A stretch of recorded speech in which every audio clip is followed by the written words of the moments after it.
Você se sente um impostor?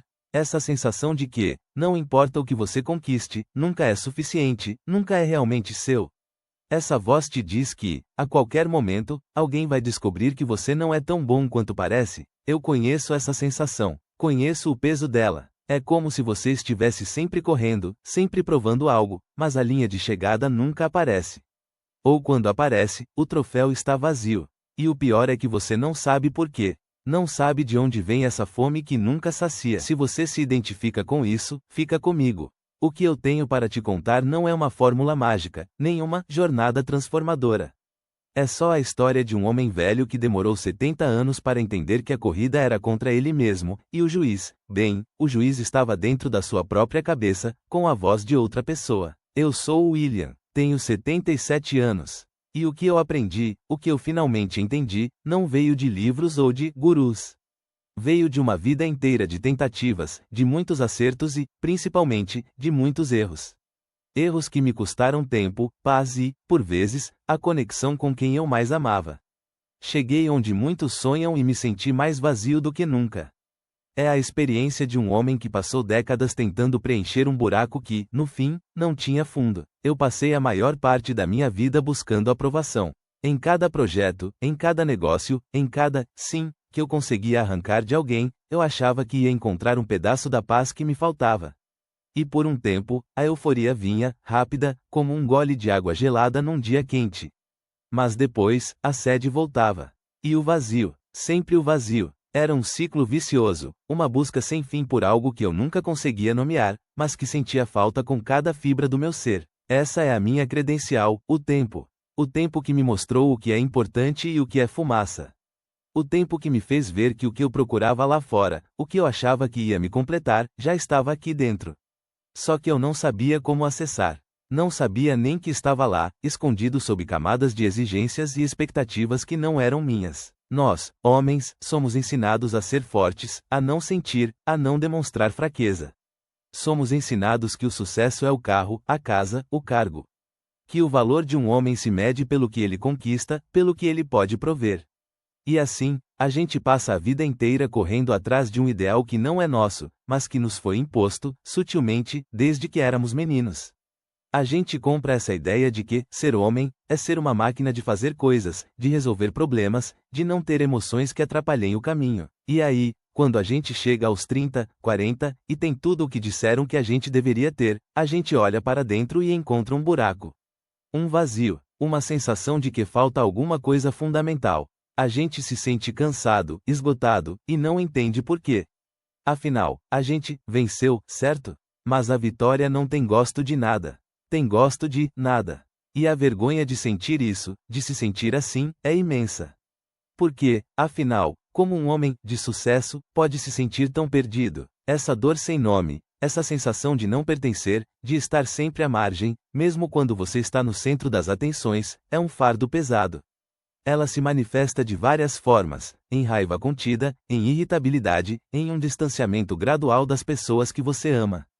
Você se torna um observador da sua própria vida, como se estivesse assistindo a um filme em que você é o protagonista, mas não sente nada, não se conecta com a história. Eu passei por isso. E muitos homens que conheço, que admiro, que parecem ter a vida perfeita, também carregam essa mesma cicatriz invisível. É um despertar tardio, sim. Mas um despertar é sempre um começo. E o primeiro passo para começar a preencher esse vazio é entender de onde ele vem. Porque ele não nasceu com você. Ele foi plantado. E a semente, na maioria das vezes, foi plantada muito cedo, por quem deveria ter te dado o alicerce. Meu pai era um homem, de poucas palavras. Não que ele não falasse, ele falava. Mas nunca sobre sentimentos. Nunca sobre o que importava de verdade. Para ele, o amor era provido através do sustento. De ter a mesa farta, de ter a casa em ordem. Eram gestos de controle, de garantia de que tudo estava no lugar, mas sem calor, sem um abraço que dissesse: estou orgulhoso de você, filho, apenas por ser quem é. Eu lembro de uma vez, eu tinha uns 7 anos, e tinha construído uma torre de blocos que chegava quase até o teto. Eu estava tão orgulhoso, corri para chamar meu pai. Ele veio, olhou a torre, e a única coisa que disse foi: cuidado para não derrubar, isso dá trabalho para arrumar. Nenhuma palavra sobre a minha criatividade, sobre o meu esforço. Apenas o aviso, o medo da bagunça, a sombra da desaprovação. Naquele dia, eu aprendi que o meu valor não estava na minha criação, mas na minha capacidade de não causar problemas. Eu queria tanto a atenção dele. Lembro de uma partida de futebol na escola, eu fiz um gol, o único da partida. Corri para a beira do campo, procurando por ele na multidão. Ele estava lá, mas seu olhar estava distante, como se estivesse calculando algo, não me vendo de verdade. Ele nunca me disse, bom trabalho. Nunca me deu um tapinha nas costas que significasse, eu te vi. Eu aprendi que, para ser visto, eu precisava ser perfeito. Mas mesmo a perfeição não garantia nada, porque a perfeição era apenas a ausência de falhas, não a presença de amor. Ele me ensinou, sem palavras, que o amor era condicional. Que eu precisava merecer, que eu precisava provar meu valor constantemente. E que, mesmo provando, a aprovação era escassa, como o ouro. Essa foi a minha escola primária de emoções. E com essa lição, eu cresci. Cresci acreditando que a única forma de ser amado era ser o melhor, o mais bem-sucedido, o mais forte. Essa busca se tornou o motor da minha vida. Eu queria ser o melhor em tudo. Na faculdade, no primeiro emprego, em cada promoção. Eu me tornei um homem que não parava. Um fazedor. E as pessoas me elogiavam. Diziam que eu era um exemplo. Mas por dentro, eu sentia um cansaço que não passava com o sono. Uma inquietação que não se acalmava com nenhuma conquista. Era como se eu estivesse sempre correndo para um lugar que não existia, com a esperança de que, se eu corresse rápido o suficiente, o vazio se cansaria e me deixaria em paz. A cada meta batida, a cada contrato assinado, a cada elogio, eu sentia um breve alívio.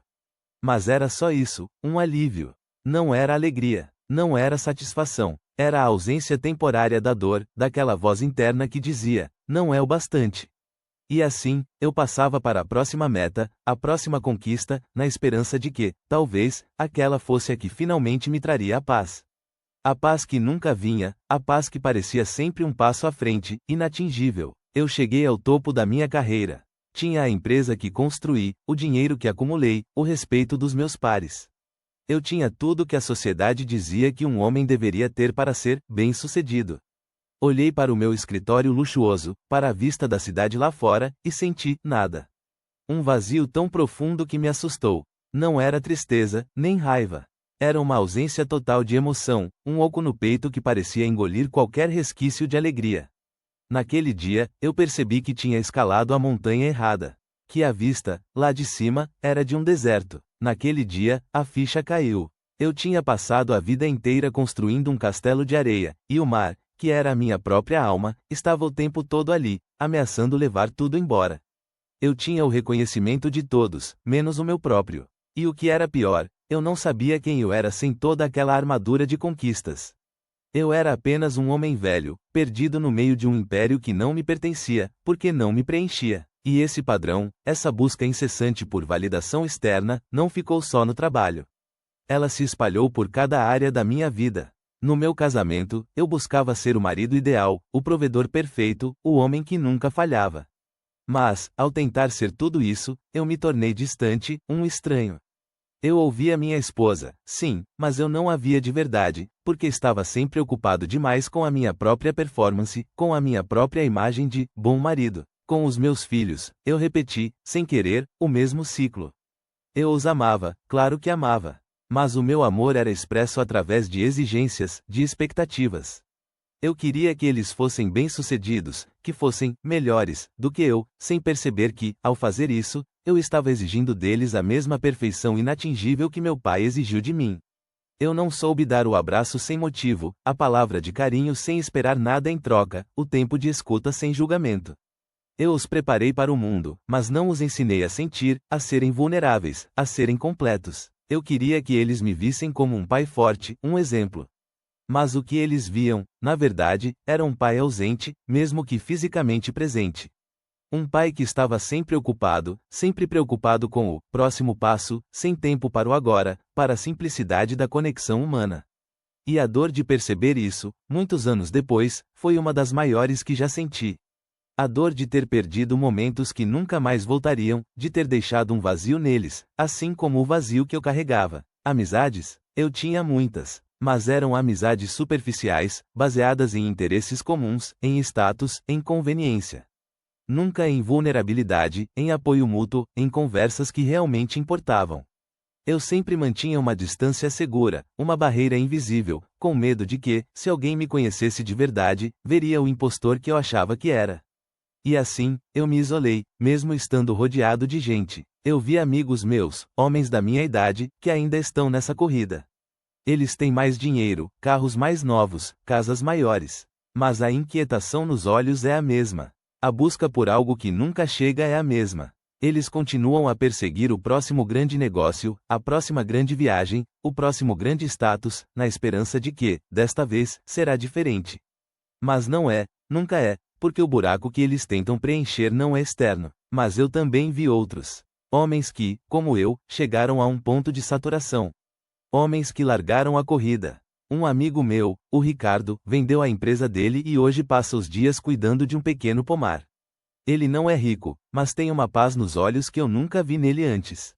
Ele me disse uma vez: William, a gente passa a vida inteira querendo ser o dono do mundo, quando tudo o que a gente precisa é ser dono do próprio tempo e da própria paz. Outro, o Carlos, que era um advogado renomado, hoje é voluntário em um abrigo de animais. Ele me contou que, pela primeira vez na vida, sente que o que ele faz tem um propósito real, que vem de dentro. Que a conexão com os animais, com a simplicidade da vida, o preenche de uma forma que nenhum caso ganho no tribunal jamais preencheu. Ele não está buscando reconhecimento. Ele está buscando a si mesmo e encontrando. Esses exemplos me mostraram que não estou sozinho. Que a gente pode, sim, encontrar um caminho diferente.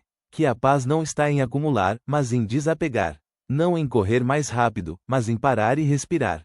Em olhar para dentro, para o que realmente importa, e reconstruir a partir daí. Não é fácil. É um trabalho constante, mas é possível. Eu sou a prova viva de que a transformação é possível, não importa a idade que você tenha. Por muito tempo, eu achei que liberdade era ter a capacidade de fazer o que eu quisesse, sem restrições. Ter dinheiro, ter poder, ter o controle. Mas essa não é a liberdade. Isso é uma jaula dourada. A verdadeira liberdade, eu descobri, é a ausência de medo. É a capacidade de ser quem você é, sem a necessidade de aprovação externa. É a paz de espírito que vem de saber que você é suficiente, exatamente como você é, com suas falhas e suas virtudes. Suficiência não é ter tudo. É sentir-se completo com o que se tem, e principalmente, com quem se é não ter que provar nada para ninguém, nem para a voz que ecoa na sua cabeça. É a quietude que vem quando você para de lutar contra si mesmo. É a permissão para ser vulnerável, para sentir, para falhar, e ainda assim, saber que você é digno de amor e de respeito. E essa permissão, ninguém de fora pode te dar. Você precisa se dar. E presença? Presença não é apenas estar em um lugar. É estar ali, de corpo e alma, com atenção plena, com o coração aberto. É ver o seu filho de verdade quando ele te conta algo, é ouvir a sua esposa de verdade quando ela compartilha um sentimento, é sentir a terra sob seus pés quando você caminha. É a conexão com o agora, com a vida que está acontecendo bem na sua frente, e não na próxima meta, na próxima conquista. É a vida real, desprovida de artifícios. Porque a solução externa nunca funcionou. Porque você estava tentando preencher um buraco que não estava lá fora. Estava tentando curar uma ferida interna com curativos externos. Imagine tentar saciar a sede bebendo um copo de areia. Não importa quanta areia você beba, a sede só vai aumentar. E a cada nova tentativa, a frustração cresce, a sensação de impotência se aprofunda, e a voz do impostor fica mais alta, mais convincente. O medo de não ser o bastante, de não ser amado, de ser rejeitado, é um motor poderoso. Ele nos impulsiona a buscar aprovação, a construir uma imagem, a performar. Mas essa performance é exaustiva. E a cada vez que você falha, ou que a aprovação não vem da forma esperada, o medo se confirma, e o ciclo se repete. Você se convence de que precisa tentar mais, ser mais, ter mais. E a corrida nunca termina. E por que não vai funcionar para você? Porque o perdão que você busca não é o do seu pai. É o seu próprio perdão. Perdão por ter acreditado que você não era digno. Perdão por ter se machucado nessa busca. Perdão por ter repetido padrões. E principalmente, a permissão para se libertar daquela voz, daquela programação antiga que te diz que você precisa ser algo que você não é. A verdadeira liberdade começa quando você se permite parar de correr. Então, se você se sente um impostor, se você carrega esse vazio, essa vergonha, essa culpa, eu te dou permissão. Permissão para parar. Permissão para sentir. Permissão para olhar para dentro e reconhecer a criança que ainda vive aí, buscando a aprovação que nunca veio. E permissão para dar a essa criança o que ela mais precisava: amor incondicional, aceitação e a certeza de que ela é o bastante. Não é um caminho fácil, mas é o único que te leva de volta para casa, para você mesmo. Comece pequeno. Olhe para si no espelho e diga o que você precisava ouvir. Sinta a dor sem julgamento. Permita-se ser vulnerável. E o mais importante, comece a se dar o que você sempre buscou nos outros: a aprovação, a validação, o amor. Você não está sozinho nessa. Muitos homens, como eu, estão despertando para essa verdade. É um chamado silencioso, uma dor que não se nomeia facilmente, mas que nos une. E a maior força que você pode ter agora é a de se permitir sentir e começar a desconstruir o que foi construído em você. Se essa história tocou você, se fez alguma ressonância, não guarde isso só para si. Pense em um amigo, um irmão, um colega que você sabe que carrega um peso parecido. Alguém que você vê correndo sem parar, buscando algo que nunca encontra. Compartilhe este vídeo com ele. Talvez, a minha história, a história de um velho que demorou demais para entender, possa acender uma pequena luz para alguém que precisa dela agora. Afinal, o maior legado que podemos deixar não é o que acumulamos, mas a verdade que compartilhamos. E a maior conquista, a mais difícil de todas, é a de finalmente encontrar a paz dentro de si mesmo. E eu espero, do fundo do meu coração, que você encontre a sua.